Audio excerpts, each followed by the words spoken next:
Convido você a ler a Bíblia. Abra sua Bíblia em Romanos, capítulo 3, versículos de 9 a 20. Romanos 3, versículo 9. Vamos ficar de pé?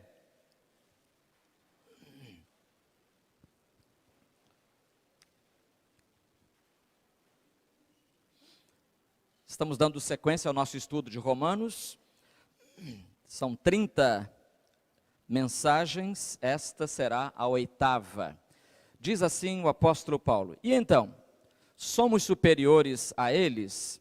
De modo nenhum, pois já demonstramos que tanto judeus como gregos estão todos debaixo do pecado. Como está escrito: não há justo nenhum sequer, não há quem entenda, não há quem busque a Deus.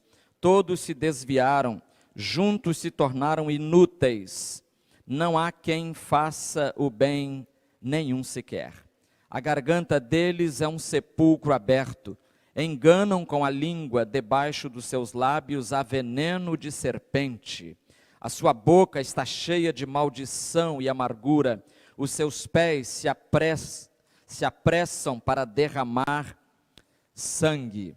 Nos seus caminhos há destruição e miséria, e não conheceram o caminho da paz. Não possuem nenhum temor de Deus. Ora, sabemos que tudo o que a lei diz é para os que estão debaixo da lei, que ela diz, para que toda boca se cale e todo mundo fique sujeito ao julgamento de Deus. Porque ninguém será justificado diante dele pelas obras da lei, pois pela lei vem o pleno conhecimento do pecado. Senhor Deus, nós te agradecemos as alegrias desta noite. Como é bom presenciar aquilo que o teu Espírito está fazendo. Como é bom ser testemunha ocular e auricular das maravilhas que tens operado na vida dos nossos irmãos. Estes jovenzinhos, estes pré-adolescentes e adolescentes que nesta noite se batizaram. Toma estas vidas, Senhor, nas tuas mãos, modelando-as conforme o eterno padrão que para elas tens designado e que elas possam realmente refletir a tua presença nas suas vidas. Abençoa-nos agora, falando-nos ao coração, à mente, à vida. Nós oramos em nome de Jesus. Amém. Queira sentar-se.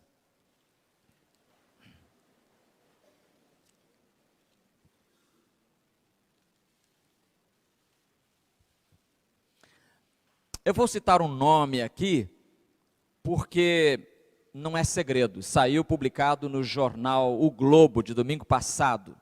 Fizeram na revista Ela, que é uma revista que acompanha o jornal no domingo, fizeram uma entrevista com um grande jornalista, que é Nelson Motta. E lá pelas tantas, Nelson Motta confessa o seguinte, ele coloca na entrevista, não faz não tem nenhuma preocupação em ocultar isso. Ele diz que ele fuma maconha há 55 anos. Ele está perto de fazer 80, acho que está fazendo 80, a reportagem também falava sobre isso. Então, mas ele fuma maconha há 55 anos e não se envergonha, parece que está feliz com isso, falou isso com muita felicidade, com muita tranquilidade. Eu fiquei chocado, claro, pode imaginar, mas depois, durante a semana, alguém colocou, num grupo de pastores a que pertenço, colocou uma palavra sobre isso, e essa palavra eu achei, era a resposta que eu gostaria de ter escrito. O autor, infelizmente anônimo, diz o seguinte: eu queria saber em que supermercado, farmácia, mercadinho, posto de gasolina ou algo parecido, ele faz a compra do mês da maconha de uso diário. Porque não deve ser pouca quantidade. Eu não entendo nada de maconha, de drogas, permitidas ou não. Nenhum dos meus amigos do meu relacionamento próximo, pelo menos que eu saiba, nenhum usa maconha ou afins, mas eu sei que a maconha não é uma droga permitida, Portanto, para que ela chegue ao Nelson Mota, o percurso deve incluir produção ilegal, transporte ilegal, venda ilegal. Mais claramente, tráfico, bandidagem. Esse é o autor anônimo falando aqui. Ele diz mais: mas o Nelson Mota usa maconha todo dia e acha bacana. Talvez o jornalismo sem censura pudesse perguntar onde o Nelson Mota compra a maconha que ele usa todo dia. Quem vai comprar para ele? E a tese principal do articulista anônimo é que, certamente, o próprio não vai até a boca de fumo. Deve ter funcionário para isso. Ou, quem sabe, um delivery, um iFood, lembra? Uma entrega em domicílio. Um iFood de maconha, porque o Nelson Mota é moderno. E ele fuma maconha há 55 anos, todos os dias. Aí aparece na reportagem a família dele, filhos, netos, todo mundo feliz. E aí o autor aproveita isso e diz o seguinte: será que ele ouviu falar na pequena Ágata, Alana, Hugo, Rian, Ramon, João Roberto e muitos outros que não puderam tirar mais fotos com as suas famílias? Foram mortos por balas perdidas. Ah, mas eram balas perdidas da polícia, né? A polícia fica trocando tiros com ela mesma, só de brincadeira. A polícia não está atrás de bandidos que produzem, transportam, vendem e traficam a maconha a que o Nelson Mota usa todo dia há 55 anos. A polícia está só se matando e matando crianças, porque policiais também morrem, têm suas famílias destroçadas e separadas pelo mesmo tráfico que garante a maconha diária do Nelson Mota há 55 anos. E tem mais coisas, mas eu só isolei isso aqui para a nossa reflexão. Nós estamos aqui, irmãos, diante então de uma situação, de uma questão social muito complexa e que nós não vamos resolver num sermão, até porque o púlpito não é um lugar que se ocupe necessariamente dessa questão. Há fóruns e há outras maneiras de tentar resolver a questão da droga. Mas a questão que eu achei interessante nesse artigo resposta, é que realmente nós conhecemos a lei da oferta e da procura. Ou seja, se alguém procura, é porque alguém está vendendo. Ou se alguém está vendendo, aliás, é o contrário. Se alguém está vendendo, é porque alguém está comprando. Então é uma questão muito séria que nos leva à seguinte conclusão: não há inocentes. Não há inocentes nesse terreno, como também não há inocentes em terreno nenhum da existência. O que a Bíblia vai ensinar, e fica claro aqui em Romanos 3, é que todos nós somos pecadores, todos nós temos defeitos. Ou se não fumamos maconha, nós fazemos outras coisas. É patrimônio, por exemplo, que se multiplica misteriosamente. É caixa eletrônico que é explodido de madrugada e ninguém sabe quem foi que explodiu. É marido que espanca a mulher. É bullying nas escolas, é crianças inocentes sendo perturbadas por líderes adultos infelizes que infelicitam a vida dessas crianças. É a guerra total contra a família. Ou seja, se você procurar, onde você procurar, você vai encontrar as marcas do pecado na existência humana. A sociedade faz o que faz porque o homem é o que é. A sociedade faz o que faz porque o homem é o que é. E o que é o homem? É isso que Paulo está tratando aqui. E ele quer agora passar um cadeado num assunto que ele começou lá no início da carta, da epístola aos Romanos. Por exemplo, ele denunciou, por exemplo, dos versículos, capítulo 1, 18 a 32, ele denunciou a impiedade dos gentios. No capítulo 2, nos primeiros 16 versículos, ele denuncia a hipocrisia dos moralistas. Havia muitos no seu tempo, como há ainda hoje. E no capítulo 2, 17, até o 3:8, eu comecei no 3:9, até o 3:8, ele denuncia o orgulho espiritual dos judeus. Dos judeus. E aqui no versículo 9, parece que encontramos uma contradição. O 9 diz assim: e então, somos superiores a eles? De modo nenhum, pois já demonstramos que tanto judeus como gregos estão, judeus como gentios, gregos ou gentios, todos estão debaixo do pecado. Parece que esse versículo está contradizendo o versículo 1 do capítulo 3, que diz assim: então, que vantagem tem o judeu, ou qual a utilidade da circuncisão? Parece que não tem vantagem nenhuma. E aqui no 9 ele diz: somos superiores a eles. Não há nenhuma incoerência ou discrepância entre o 1 e o 9. A questão é que se a vantagem for privilégios e responsabilidades, então os judeus têm. Eles tiveram essa vantagem, a vantagem de serem receptáculos da revelação de Deus. Agora, se a vantagem, ou se o favoritismo for isso que Paulo tem em mente, então os judeus não têm favoritismo. Deus não ama mais os judeus do que aos gentios. Ele ama igualmente a todos os seres humanos. E Paulo aqui nesse capítulo, ele personifica o pecado, irmãos, ele compara o pecado a um tirano cruel. Um tirano cruel, um rei impiedoso, maligno, que mantém a raça humana debaixo de culpa e de julgamento. Então o pecado é um senhor tirano, é um rei cruel que infelicita a vida dos seus súditos.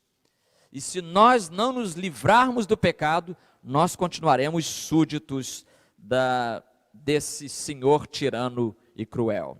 O apóstolo Paulo também compara o pecado aqui a uma doença, e é uma doença quase, diria, incurável. Não é incurável porque Jesus cura, mas é uma doença letal, é uma doença mortal, e que infelicita e incapacita e transforma para pior a vida das pessoas. Então ele fala aqui nesse capítulo, citando 7 textos do Antigo Testamento, 1 em Eclesiastes, 5 em Salmos e 1 em Isaías. Paulo fala que nós temos aqui a cabeça doente. A cabeça doente. Como está escrito, diz ele, não há justo, nenhum sequer. Ele está citando o Salmo 14, de 1 a 3, e também o Salmo 53, de 1 a 3. E esses salmos começam assim: diz o nécio no seu coração, não há Deus. Diz o insensato, não existe Deus. A gente pode pensar que existe uma criatura, mas não existe não, diz o ateu. Então a pecaminosidade humana já começa por aí, começa pela negação da existência de Deus. Irmãos, quando a cabeça opta por essa negação, então todo o corpo vai sofrer e vai pagar um preço muito alto. Porque a depravação decorre dessa convicção intelectual de que não há Deus. E com essa ideia mandando na cabeça dos incrédulos, sabe o que acontece? Acontece aquilo que a gente poderia dizer o seguinte: o comportamento humano é rebaixado para a segunda divisão. O comportamento humano é rebaixado para a segunda divisão, onde o comportamento fica muito parecido com o do animal. O homem vira um animal. Daí o desamor, daí o terror, daí as invejas e tudo mais que a palavra de Deus mostra. Então, se não há Deus, eu não sou a imagem de Deus. Veja que a Bíblia o tempo todo trabalha essa ideia. Você é importante porque você foi criado à imagem de Deus. Mas se Deus não existe, eu sou a imagem de quem então? Está vendo? O problema sério que a gente cria, quando a gente nega Deus. Se Deus não existe, eu sou a imagem de quê? Sou a imagem de nada. Então o que acontece é que eu me torno apenas, se Deus não existe, eu me torno apenas mais um bicho na floresta sem sentido da existência. Se Deus não existe, eu sou apenas mais um animal selvagem na floresta selvagem da vida. Só isso. Então, por isso a gente se odeia, por isso a gente se mata, por isso a gente desrespeita o outro, não tem nada para oferecer, é egoísta, é invejoso, é mentiroso, é tudo. Porque não há Deus. Não havendo Deus, a cabeça do incrédulo então começa a ditar comportamentos reprováveis diante de Deus. Mas não só a cabeça, o texto fala também, no versículo 13, a garganta deles é um sepulcro aberto, enganam com a língua. Então fala de garganta, de língua, debaixo dos seus lábios, fala de lábios, há veneno de serpente. O 14 diz, a sua boca está cheia de maldição e amargura. Está falando aqui de uma garganta doente, de uma língua perversa. Língua perversa, meus irmãos, é decorrente dessa doença generalizada que toma conta do pecador. E essa língua tanto contribui para a imoralidade, quanto contribui para a maledicência. E o que é a maledicência, senão a gente usar a língua para destruir a reputação das pessoas? Então isso é a maledicência. Língua, garganta deles é um sepulcro aberto. Olha que comparação. A garganta dos pecadores sem Deus é um sepulcro aberto. Sepulcro aberto. Então que se presta para a maledicência, mas se presta também para a imoralidade. E você vê isso em pessoas que usam as palavras para transmissão do mal. Um grande escritor chamado Otávio Paz, escritor mexicano, escreveu o seguinte, que quando uma sociedade se corrompe, a linguagem é a primeira coisa que se decompõe. Então, quando a sociedade se corrompe, a linguagem é o primeiro item que se decompõe. E a gente vê isso claramente, programas de televisão, programas de humor na televisão, piadas, certos tipos de piadas. O critério que eu sugeriria é o seguinte, Jesus poderia rir dessa piada que você quer contar. Então, se Jesus poderia rir com você da piada que você vai contar, então pode contar. Mas se não, é para pensar. É garganta doente, é garganta sepulcro aberto. Sepulcro aberto. Mas, além de cabeça doente, garganta doente, Paulo também fala aqui nos versículos 15 a 17 de pés doentes. Pés doentes. Versículo 15, os seus pés se apressam para derramar sangue. Derramar sangue. Nos seus caminhos há destruição e miséria.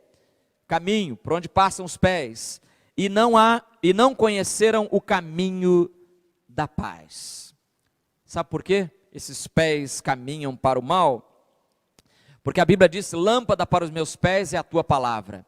Mas se os meus pés não conhecem essa lâmpada, se ela não está iluminando os meus pés então vão caminhar no caminho da maldade, no caminho do pecado. Porque o crente tem na palavra a lâmpada para os seus pés. Então, os pés dos ímpios, não contando com essa iluminação especial, eles correm para a destruição, versículo 16, derramar sangue no 15, destruição e miséria no 16. Quer entender o seu mundo, o mundo ao seu redor? É isso aí, ó. São os pés daqueles que correm para a maldade, e não pés que não conheceram o caminho da paz. Não conheceram o caminho da paz. Ou seja, Paulo está descrevendo um quadro que nos é familiar. Basta abrir o jornal, ou ouvir o rádio falando, ou a televisão falando, e você vai ver que isso está acontecendo. Por que está acontecendo? Versículo 18, não possuem nenhum temor de Deus. Paulo está citando aqui o Salmo 36, versículo 1. Não possuem temor de Deus. Irmãos, o temor de Deus é tudo. Por que que a gente foge do mal? Porque nós tememos a Deus. Deus é importante para nós. Nós levamos Deus a sério. O crente leva Deus a sério. O crente é dotado do temor de Deus. Há muita coisa para falar sobre o temor de Deus, mas só quero mencionar um episódio. O episódio que está registrado em Atos capítulo 5, versículos de 1 a 11. Naquele contexto, um casal, membro da igreja de Jerusalém, iniciante de igreja, o casal traz oferta. E diz, nós vendemos nossa propriedade lá em Maricá, vendemos por 100 mil reais, está aqui todos os 100 mil reais. Venderam por 200. Estão entregando só 100 e dizendo que estão entregando tudo. Mentindo, não precisava mentir. E Pedro fala isso para o casal, vocês precisavam mentir? O dinheiro não era de vocês? Vocês foram obrigados a dar alguma coisa? Pum! Caiu a mulher e morreu. Pá! Caiu o homem e morreu também. O casal morreu durante o culto. Irmãos, todo mundo está vivo aqui? Levante a mão. Não precisa levantar a mão. Não caiu ninguém morto ainda, né? Não precisamos disso. Mas sabe como é que termina o texto? Atos 5:11 termina assim. E houve grande temor naquela cidade por causa disso que aconteceu. Às vezes nós, igreja do Senhor Jesus, não valorizamos a presença de Deus, não damos a essa presença o respeito que ela merece, não temos o temor de Deus dentro do nosso coração e nos nossos lábios e na nossa vida, e quando isso falha, meus irmãos, Deus vai fazer a igreja se lembrar, vai fazer, não sei como, em Atos 5 foi matando o casal mentiroso, mas Deus vai fazer a igreja se lembrar de que Ele existe e que a Ele vamos dar contas dos nossos atos, gestos e omissões. Vamos. Temor do Senhor. Não possuem nenhum temor de Deus, diz Paulo em Romanos 3:18. Não possuem. É justamente a falta do temor que empurra essas pessoas para a prática do pecado. E aí no versículo 20, nós temos uma pergunta interessante, uma afirmação interessante. Porque ninguém será justificado diante dele pelas obras da lei. Aí eu pergunto, qual é o remédio para essa condição do doente? Aquele que está com a cabeça doente, está com a garganta doente, está com os pés doentes. Tem remédio isso, gente?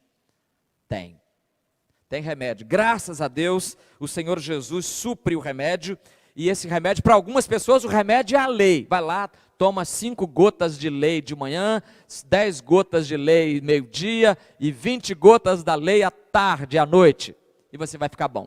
Paulo diz, não, ninguém será justificado diante dele pelas obras da lei. Não? Por quê? Pois pela lei vem quase que eu acrescentaria por minha conta aqui, pois pela lei vem apenas, não está o apenas aí, vem o pleno conhecimento do pecado. A lei é como um espelho. Eu estou com uma sujeira aqui no rosto, eu vou no espelho e falo, espelho, por favor, estou vendo essa coisa suja aqui na minha bochecha, por favor, tira para mim. Espelho, ô espelho, não ouviu? Não ouviu. Espelho burro, né? Não. Você que é burro, se ficar exigindo que o espelho limpe você, porque o espelho apenas espelha, o espelho apenas mostra, o espelho apenas reflete aquilo que está errado. A lei mostra só onde está o erro, mas à lei faltou o poder de limpar, não a bochecha, mas o coração. Faltou à lei isso, irmãos.